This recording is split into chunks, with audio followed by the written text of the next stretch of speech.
Okay, Nazis are all dead. You can... Never mind.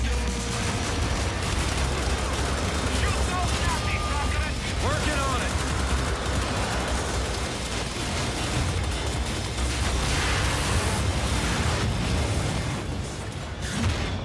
When Wolfenstein: The New Order came out last year, we weren't expecting much from this fairly tired franchise, but it delivered one of the best shooters in years for its thrilling gameplay and excellent story.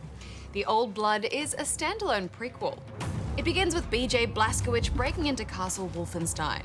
He's on the hunt for some important documents that will reveal the location of Deathshead's compound. It's a short, exciting romp at a touch over 4 hours. And really, it's more like DLC or an add-on with a handful of new ideas. Deathshead is the main villain in the last game, and in case you can't remember, he's super creepy. With you, I could do great things. But this story is about two villains, a Nazi and his dog, and an archaeologist Nazi called Helga. They're studying the occult and digging where they don't belong.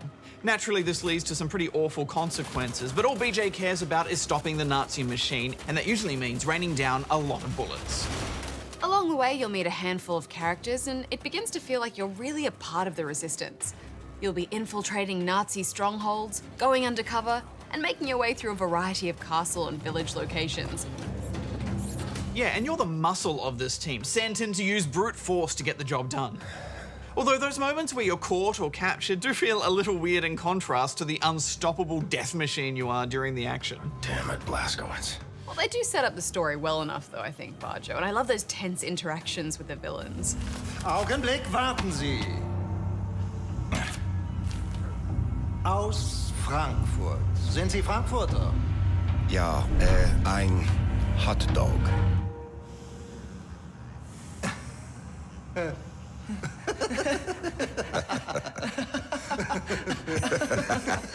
It's just so good to hear BJ's gruff and somber voice again.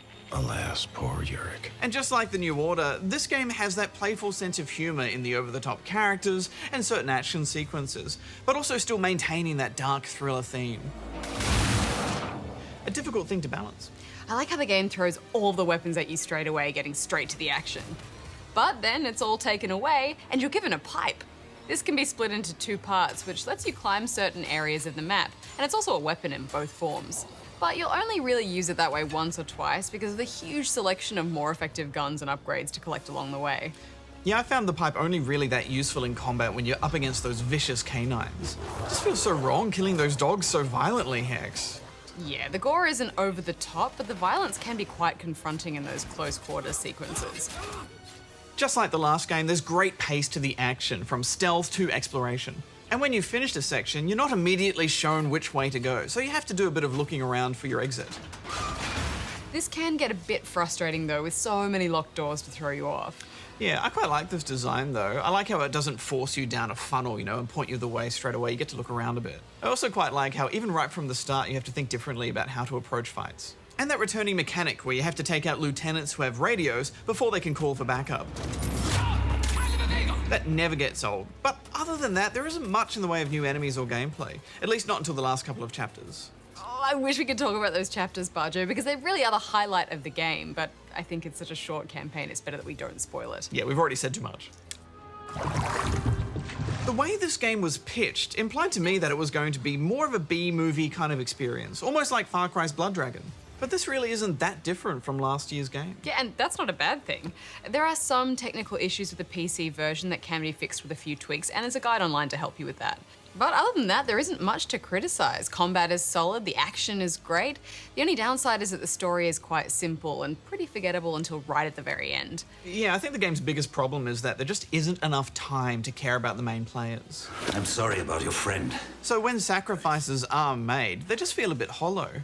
So when BJ says that he really cares about a character, you don't know them well enough for you to truly believe him. Yeah, it's a tough one, isn't it, Barjo? Because there isn't really enough new gameplay here to warrant a longer game, and yet that short length really hurts the story.